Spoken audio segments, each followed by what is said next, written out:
The college basketball world focuses, once again, on Carver Hawkeye Arena in Iowa City, a new banner ready to roll down from the rafters, and on a day where Caitlin Clark is honored for her legendary career in black and gold, it's another so Caitlin Clark this weekend is getting her jersey retired. We all know that it's a big game. It's going to cost you like $800. What happens when one of the greatest WNBA players can't fill an arena for her jersey retirement, but a college seniors ceremony is selling tickets for over $1,000? The Aya Wilson and Caitlin Clark jersey retirement drama just took an unexpected turn, and you won't believe what South Carolina is doing to avoid empty seats from free tickets to panic moves. This story isn't just about numbers in the rafters, it's about how quickly the tides can turn in women's basketball. Stay tuned, because what happened next is everyone talking. Also, it's Aya Wilson's retirement jersey day, right? And while her prices for her game are high, the only problem is Caitlin Clark's are literally about 11 times higher. Let's talk about what might be the most awkward situation in women's basketball right now.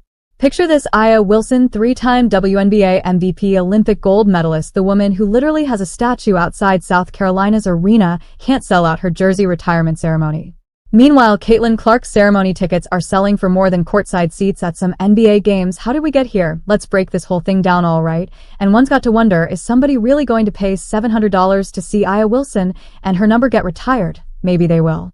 But I can tell you right now, if somebody wants these seats right here to see Caitlin Clark, they're going to have to pay. First, we need to talk about timing, because this is where things start getting weird. South Carolina has had 7 years, yes, 7 years to retire Wilson's jersey.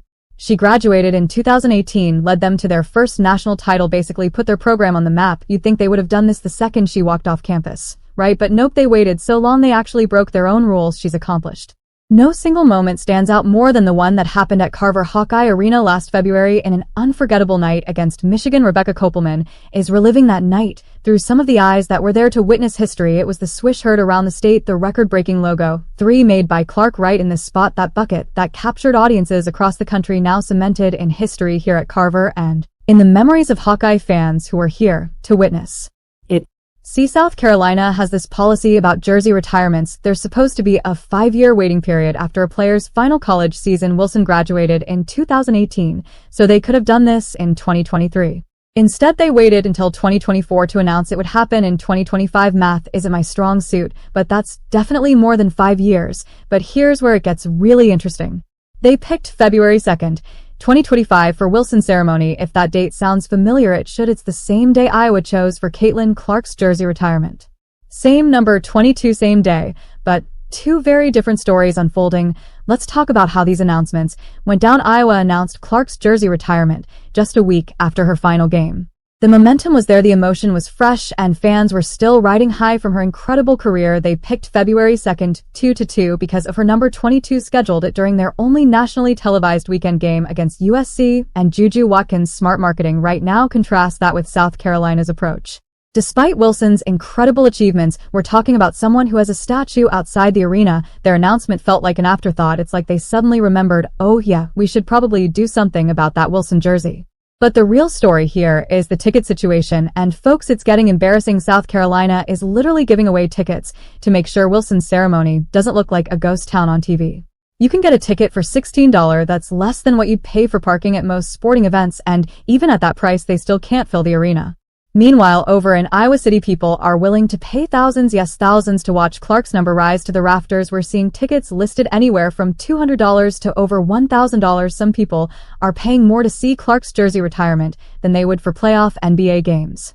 The social media reaction tells us everything we need to know about how fans are processing this. When Iowa announced Clark's ceremony, Twitter exploded. People were planning trips to Iowa City, trying to figure out how to get tickets, sharing their excitement. When South Carolina announced Wilson's ceremony, crickets followed by confusion about why it took so long. Wilson's fans are trying to spin this, saying it's disrespectful that Clark's ceremony is overshadowing Wilson's. But here's the thing.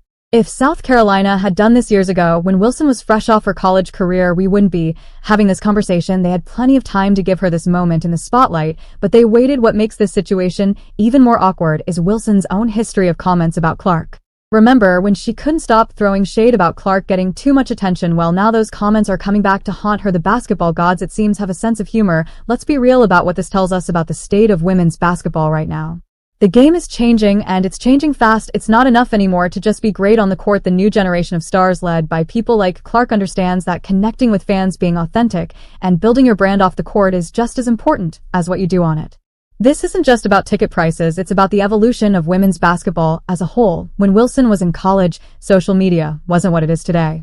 The landscape was different, but now players like Clark are building their brands from day one, engaging with fans directly and creating personal connections that translate into real support.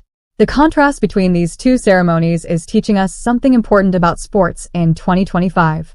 It's showing us how quickly things can change, how fast a new star can rise, and how important it is to stay connected with your fan base. Wilson is still one of the best players in the world, but this situation shows that even the greatest athletes need to adapt to changing times. Let's dig deeper into what this whole situation means for the future of women's basketball, because what we're seeing with Wilson and Clark isn't just about two jersey retirements.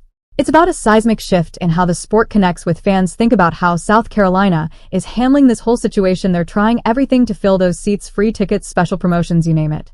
It's like throwing a party and having to beg people to show up. For someone of Wilson's caliber, it's almost unthinkable. She's got a statue outside the arena, but they can't fill the seats inside it. Meanwhile, Carver Hawkeye Arena is turning into the hottest ticket in sports for Clark's ceremony. People who've never watched a women's basketball game in their life are trying to get seats. The secondary market is going crazy, with tickets being resold for prices that would make NBA executives raise their eyebrows. What's really interesting is watching how both players are handling this situation. Thanks for watching, and subscribe my channel.